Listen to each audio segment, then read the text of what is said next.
Hi viewers, இது Bhanu organic garden Tamil channel. நான் உங்கள் பானு.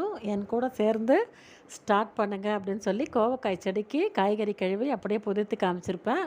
அதே கோவக்காய் செடியிலேருந்து தான் இன்றைக்கி அறுவடை பண்ணியிருக்கேன் பாருங்கள். நான் உங்களுக்கு இந்த கோவக்காய் செடியில் காய்கறி கழுவி புதைத்து காமிக்கும்போது நிறைய பூக்கள் பிஞ்சுகள்லாம் விட்டுருக்கு பாருங்கள் அப்படின்னு காமிச்சிருப்பேன். இன்றைக்கி நம்ம உரம் கொடுத்த பிறகு அது எல்லாமே பெருசாகி இன்றைக்கி நான் அறுவடை பண்ணியிருக்கிறத பாருங்கள்.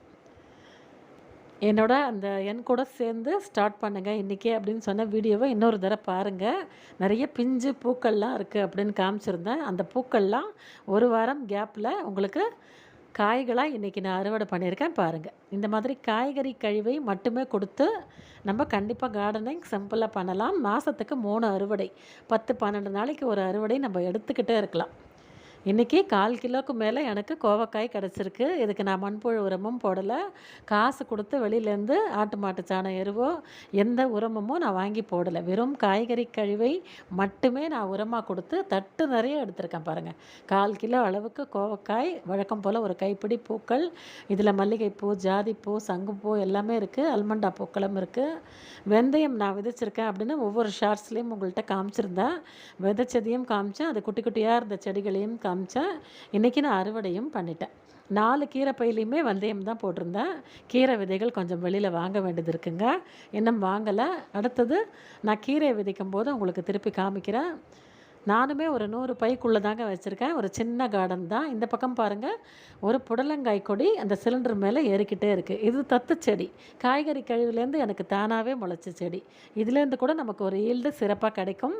அதை நான் வளர்த்து அறுவடை எடுத்து உங்களுக்கு காமிக்கிறேன். புடலங்காய், குட்டை புடலங்காய் அது.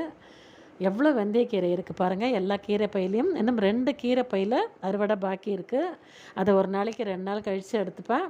இந்த 18க்கு 18 உள்ள பையிலையும் மிச்சம் இருக்கிற வெந்தயத்தை நான் தூவி விட்டுருந்தேன். இதுலேயும் வெந்தயக்கீரை முளைச்சிருக்கு. இந்த வெந்தயக்கீரையும் இன்றைக்கி நான் அறுவடை பண்ணிக்கிட்டேன். கண்டிப்பாக என் கூட சேர்ந்து ஸ்டார்ட் பண்ணுங்க அப்படின்னு சொன்ன வீடியோவில் நான் காய்கறி கழுவி புதைச்சி காமிச்சேன். என்னோடய செடிக்கு எந்தவித பாதிப்பும் ஆகலை அப்படிங்கிறத இன்றைக்கி நான் உங்களுக்கு ஒரு ப்ரூஃபோடு காமிச்சிருக்கேன். நீங்களும் நான் சொல்கிற மாதிரி வேரை டிஸ்டர்ப் பண்ணாமல் வேருக்கு ஆப்போசிட் பக்கம் ஒரு ஜான், ஒரு முழம் அளவுக்கு கேப் விட்டு காய்கறி கழிவை அப்படியே புதைச்சி விடுங்க. ஒவ்வொரு நாளைக்கு கிடைக்கிற கழிவை ஒவ்வொரு பையில் நீங்கள் புதைச்சிக்கிட்டே வாங்க. 1 மாத சுழற்சியில் நம்ம முதல் பைக்கு வந்துடுவோம். நம்ம முதல் பைக்கு வரும்போது நம்ம புதைத்த காய்கறி கழிவு கண்டிப்பாக கம்போஸ்டிங் ஆகியிருக்கும். ரொம்ப ரொம்ப சிம்பிளான மெத்தட். கண்டிப்பாக முயற்சி பண்ணி பாருங்கள். இன்றைக்கே திருப்பி கொஞ்சம் வெந்தயக்கீரை பறிச்சுக்கிட்டேன். மருந்து வாசனை இல்லாத ஆர்கானிக்கான நம்ம தோட்டத்தில் நம்ம கைகளாலேயே விளைவிச்ச கீரை. எவ்வளோ கோவக்காய் பாருங்கள். வழக்கம் போல் பூக்கள் நிறையா இருக்குது. அப்புறம் வெந்தயக்கீரை. ஓகே.